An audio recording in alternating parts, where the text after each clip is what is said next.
Bom dia, meu nome é Tiago Cosmo, sou catequista da paróquia de Nossa Senhora, Rainha dos Apóstolos. Hoje vou continuar falando sobre os dogmas dos santos sacramentos. Falarei hoje os dois últimos sacramentos, o sacramento da ordem e o sacramento do matrimônio. Esses dois sacramentos são chamados de sacramentos de vida, pois ele define a vocação espiritual que devemos seguir por toda a nossa vida, seja ele a vocação da família ou o apostolado sacramental. Primeiramente, vou falar sobre o sacramento da ordem. O dogma sobre o sacramento da ordem diz o seguinte: a ordem é um verdadeiro e próprio sacramento instituído por Cristo. Existe na Igreja uma hierarquia instituída por instituição divina, que consta de bísperos, presbíteros e diáconos. Este dogma proclama que a hierarquia da Igreja não foi criada pelo ser humano, mas foi instituída por ordenação divina, ou seja, foi Deus que a definiu. Quem recebe o sacramento da ordem se torna, então, um legítimo sucessor dos apóstolos e recebe de Deus dons divinos do Espírito Santo e a autoridade para impor os demais sacramentos.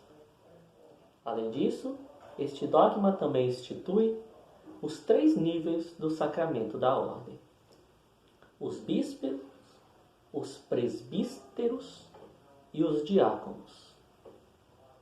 Os 3 são sacerdotes, mas possuem diferentes níveis de autoridade dentro da Igreja. Os diáconos são o primeiro nível. Eles são servos de Deus, auxiliando os presbíteros e vocacionados à caridade e à pregação. Ele pode ministrar o batismo e o matrimônio quando necessário, mas os sacramentos não são a sua função primária. O segundo nível da ordem são os presbíteros, que também são chamados de padres. Eles têm a função de evangelizar, de celebrar a Santa Missa e administrar as comunidades locais. Além do batismo e do matrimônio, o padre pode também ministrar a Santa Eucaristia, a Santa Confissão e a unção dos enfermos. O terceiro nível é o nível de bispo, que possui o objetivo de santificar, ensinar e governar a Santa Igreja. Eles são os únicos que podem ministrar todos os sacramentos, incluindo a confirmação e a própria ordem.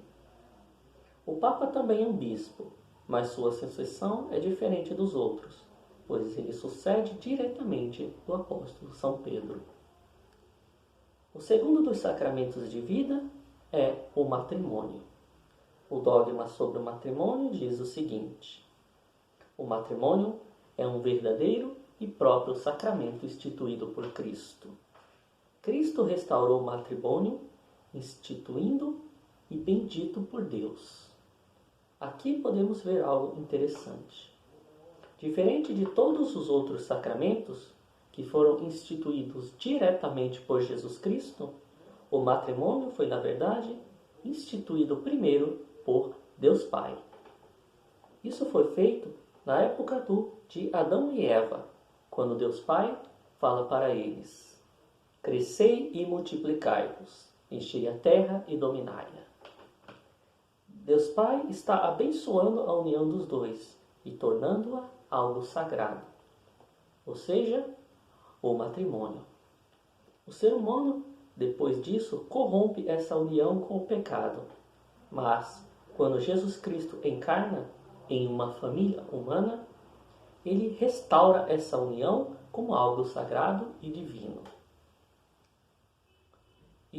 E o dogma continua dizendo o seguinte: com isso, Jesus Cristo fez com que o matrimônio recobrasse o seu ideal de unidade e indissolubilidade e elevando-o à dignidade de sacramento. Aqui vemos também as características ideais do sacramento do matrimônio: a unidade e a indissolubilidade. A unidade, porque o matrimônio, como qualquer sacramento, é uma manifestação de Deus. Deus em si é uma família, sendo composto de Pai, Filho e Espírito Santo, formando um só ser. E a família, composta de marido, esposa e filhos, que juntos formam uma só carne e uma só instituição divina, que nós chamamos de igreja doméstica. O segundo ideal é a indissolubilidade. Como Deus é eterno e suas pessoas, Pai, Filho e Espírito Santo, não podem ser separadas, assim o matrimônio também é. Ele se torna eterno e suas partes não podem ser separadas. Muito obrigado a todos. Que Deus vos conceda os dons da sabedoria e do entendimento. E que eles vos abençoe em nome do Pai, do Filho e do Espírito Santo. A partir do próximo vídeo, vou começar a última parte dos dogmas. Os dogmas sobre as últimas coisas. Tenham um bom dia a todos.